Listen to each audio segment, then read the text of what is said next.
Hello everyone, my name is Sonal Gadvi and I am an art commissioner in Woodbridge Township, and today we are going to have a lecture on threads and textiles, a weaving story of traditions. I'm also a fashion designer and I have been working in New York City for over 15 years, and I'm also worked in India, and I'm really passionate about the weaves, textiles and prints. And in today's lecture, we are going to learn about weaves, textiles, prints and embroidery of India. We are also going to learn about fashion consciousness and sustainability. Let's begin looking at the fabric map of India. So, India has been well known for its textiles since very ancient times. The origin of Indian textiles can be traced to the Indus Valley civilization as early as 5th millennium BC. There was a time when almost entire world was aspiring to wear Indian clothes because it produced the best textiles. Indian textiles have clothed the world. India has over 120 distinct weaves. Each district, each community and each specific family have their own methods of weaving and dyeing. Let's begin with khadi. This is a picture of Gandhiji himself weaving on the charkha. The first khadi was crafted when the boycott movement commenced in India. As a Swadeshi movement, Gandhiji was of the belief that more than the sales, this handloom khadi fabric would bring better changes to the daily lives of people.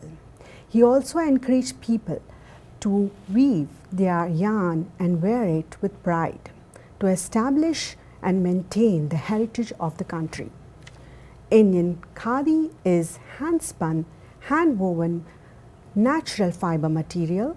Fibers are spun into yarn, spinning wheel called charkha, which is a round circular wheel. It is a versatile fabric. It is cool in summer and warm in winter. Khadi fabric is also available now in multiple variations. Khadi fabric is quite easy to maintain. It needs to be hand washed and ironed for a fresh, refined look. As per the Indian flag code, only khadi fabric is acceptable to create the Indian flag. Pashmina is originated in Kashmir, north of India. Pashmina is the art of hand weaving finest Kashmir wool into luxurious pashmina shawls, scarves and accessories. The heavenly opulence and the delicate texture of pashmina with rich hand embroidery or complex hand weaves have been an integral part of the royal lifestyles since many centuries. It takes a week to get a single shawl of pashmina. Hand embroidery is done on the shawl, which takes more time to make it. The tedious work makes it one of the most expensive fabric. The history of pashmina spans over centuries. Pashmina shawls were first presented abroad over 700 years ago. The making of pashmina involves collecting a fine hair of pashmina goat, sorting the raw cashmere, spinning, weaving, creating a world-class shawl. The entire process is both extensive and time-consuming.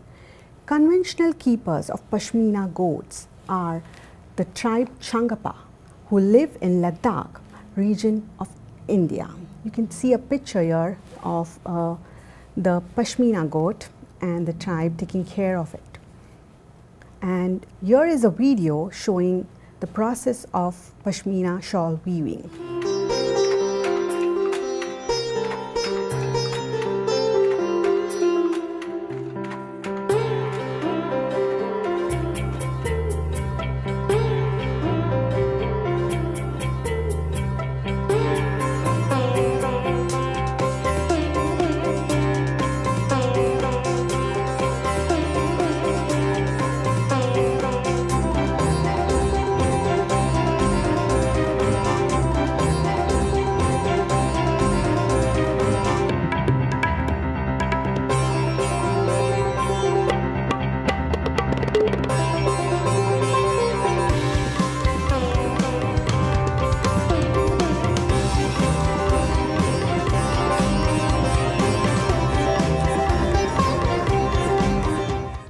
Kinnori shawls found in Kullu, Himachal Pradesh, the north of India. Their geometric patterns have religious meaning, and the colors and the threads used for the embroidery represent the elements of nature. Water is for white, air is for green, earth is for yellow, and red for fire. The raw materials that is used is merino wool, local sheep wool, and pashmina wool. Fulkari is found in north of India in Punjab. Fulkari is made of two words, ful meaning flower and kari means shape. Fulkari meant the shape and direction of flowers which symbolized life. In Punjab, it is popularly believed that the birth of a girl child in the family was auspicious. The mother and the grandmother would start embroidering fulkari dupattas, which are like scarves, upon the birth of, because they believed that she would be the creator of future generations. Originally, fulkari was done with real flowers. Silk and malwal, which is soft cotton fabric, were used because of its purity.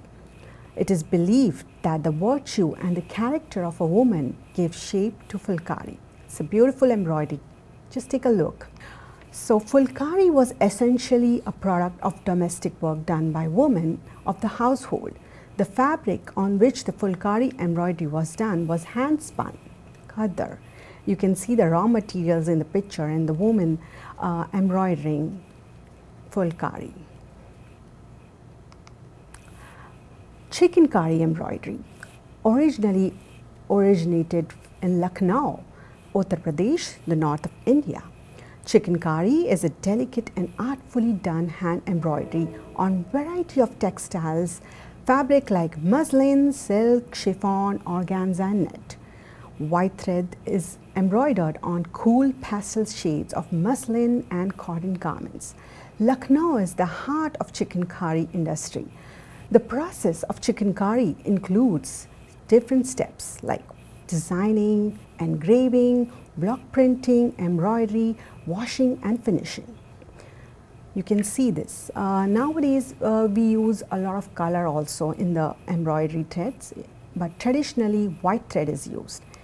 In this picture you can see the front view of chikan embroidery being done over temporarily block printed pattern. Banarsi silk, Varanasi, Uttar Pradesh, is originated in Varanasi, Uttar Pradesh. Banarsi silk is known for gold and silver brocade or zari, fine like and opulent embroidery. The sari is decorated with intricate design inspired by Mughal floral and mango motifs, leaves and meenakari work. And here you can see the picture of beautiful Banarsi silk sari with flower motifs. Chanderi. Chanderi is originated in Madhya Pradesh. The weaving culture of Chanderi is emerged between the 2nd and the 7th centuries. During this Mughal period, the textile business of Chanderi reached its peak. The sari are among the finest in India and are known for their gold and silver brocade or zari, fine like silk, opulent embroidery. Traditionally, Chanderi is a very sheer textured fabric. Bani is one of my personal favorite, and it is from Gujarat. The art of Bani is highly skilled process. The technique involves dyeing the fabric, which is tied tightly with thread at several points, thus producing a variety of patterns. The earliest evidence of Bani dates back to the Indus Valley civilization, suggests that dyeing was done as early as 4000 BC. The Bani work has been exclusively carried out by the Khatri community of Kutch and Saurashtra. The main colors used in Bani are natural. People believe that the red color is auspicious and color for the brides. So you can see a lot of red color in Bani. And here is a video showing the process of Bani. You can see how tedious and intricate it is and how beautiful it looks. Take a look.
Bagru print, Rajasthan.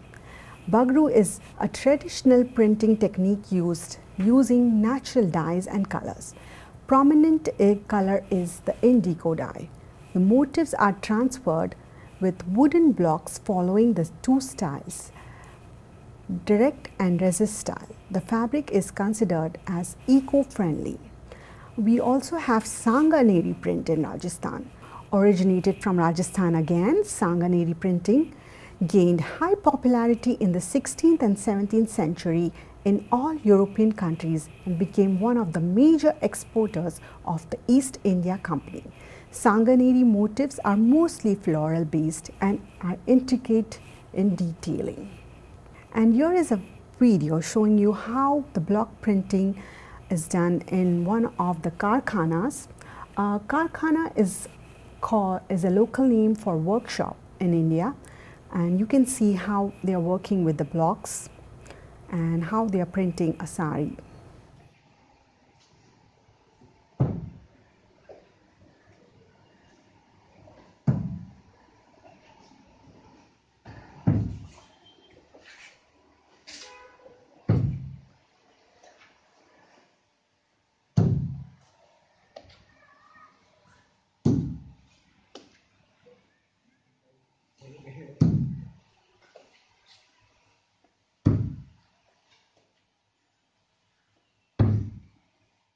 Paitni brocade, found in Aurangabad, Maharashtra, one of my favorite.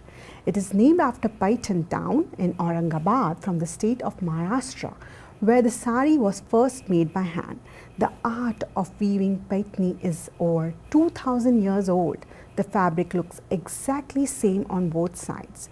It is made of silk with an ornamental zari pallu and border. Traditionally, flowers and shapes of fruits and stylet forms of birds, especially peacock, are used in these motifs in the weave and weaved in rainbow colors. In this picture, you can see a beautiful peacock motif. Ikat fabric is very popular globally. I have personally used this ikat fabric for my spring and summer collections. Ikat fabric is originated from Pochampally, Hyderabad. This double ikat textile is known for its geometric pattern and intentional bleed. The process used to do so is known as resist dyeing and also called ikat. Ikat fabric weaving styles varies widely traditionally. Ikat is a symbol of status, wealth, power and prestige.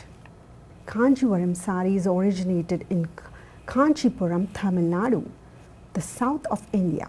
The silk sari are woven from pure mulberry silk thread. The sari are distinguished by their white contrast borders, temple borders, checks, stripes and floral buttas, which are flowers. Kanchipuram saris are woven with heavy silk and gold cloth and are considered to be special and worn on special occasions and festivities, especially weddings. You would see a lot of South Indian brides wearing Kanchipuram sari on their special occasion of wedding. Here is a look of how it's woven.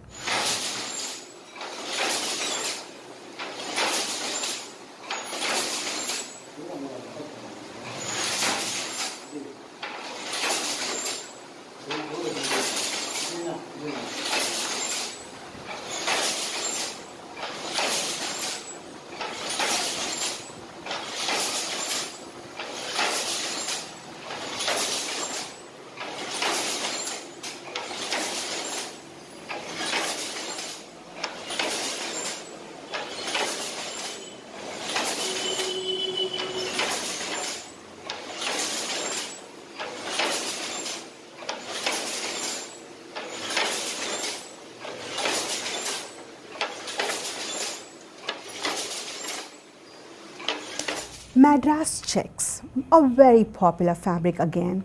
It's used globally. Madras checks is originated in Chennai, Tamil Nadu, the south of India. Madras checks are lightweight cotton fabrics with pattern textures and pleat designs. Mostly used as a summer clothing, The fabric has inherited its name from Chennai, which was formerly known as Madras. Jamdani originated in West Bengal. Jamdani means vase of flower.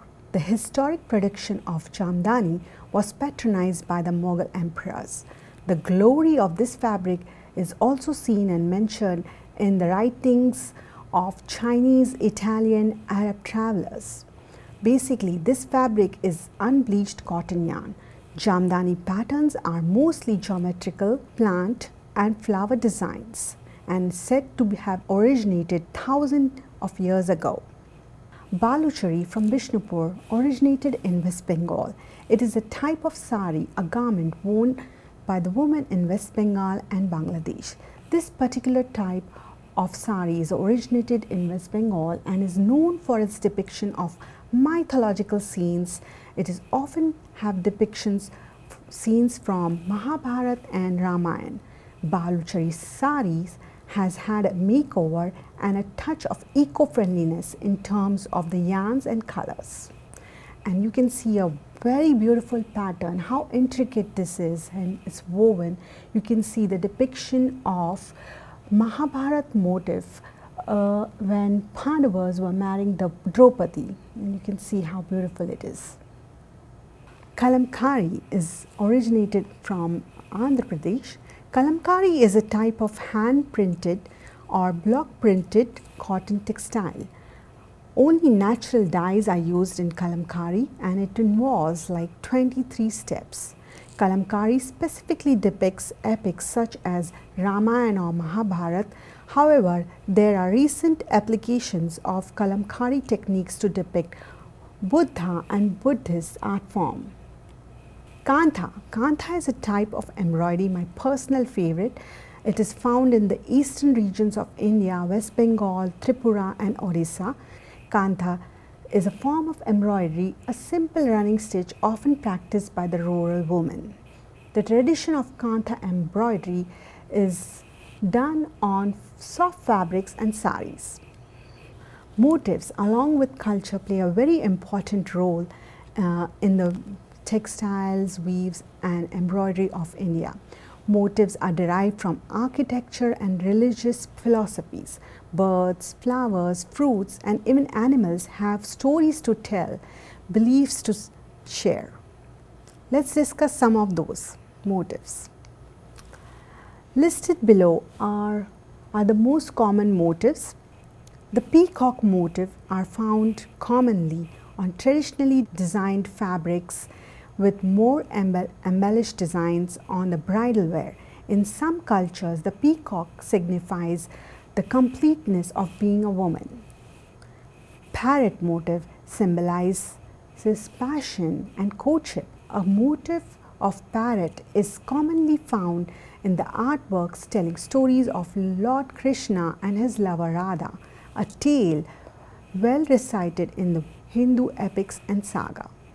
The motif of Kamal, which is the lotus flower, one of the most popular motifs used in Indian art and textiles, a symbol of eternal order and the union of the earth, water and sky, the representation of the power of life. The flower represents with both opening and closing of the petals, indicating the ups and downs of life. The motif of mango, commonly called as Paisley or Manikolam in Sanskrit and Ami in Punjabi, is found in a variety of Indian textiles, considered as a symbol of fertility. So you see, motifs and culture go a long way in all the arts, textiles and weaves of India. And here is a video showing Ari embroidery, how different motifs are used in this embroidery and how mirror work is used in this embroidery.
So in the next half of our lecture, we will be learning about sustainable fashion and about fashion consciousness.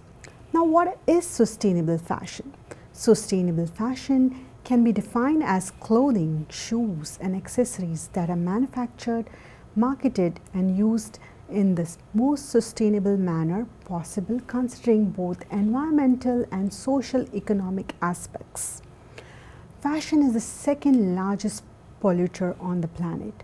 Now, what is wrong in the fashion industry? We are buying more and more clothes ever.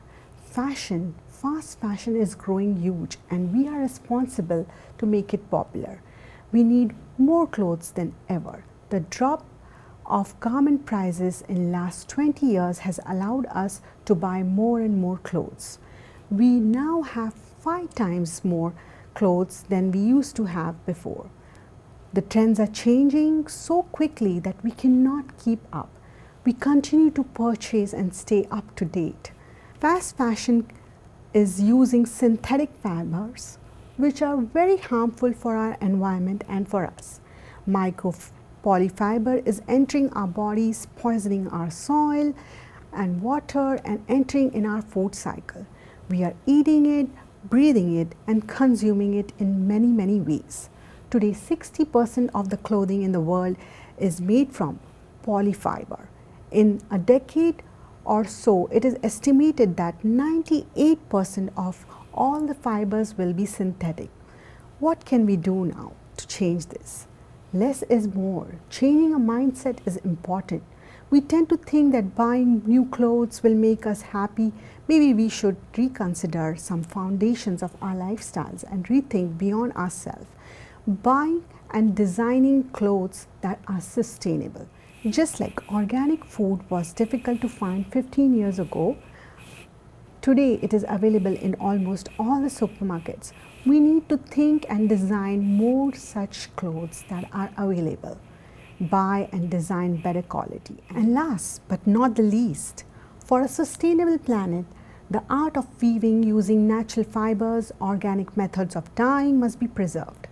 It is taken over 10,000 years to produce such variety of creativity. There is always something beautiful when people use their hands and their hearts to weave and create. Making a mindful choice for ourselves and our planet is on us, and choosing quality over quantity should be our mantra.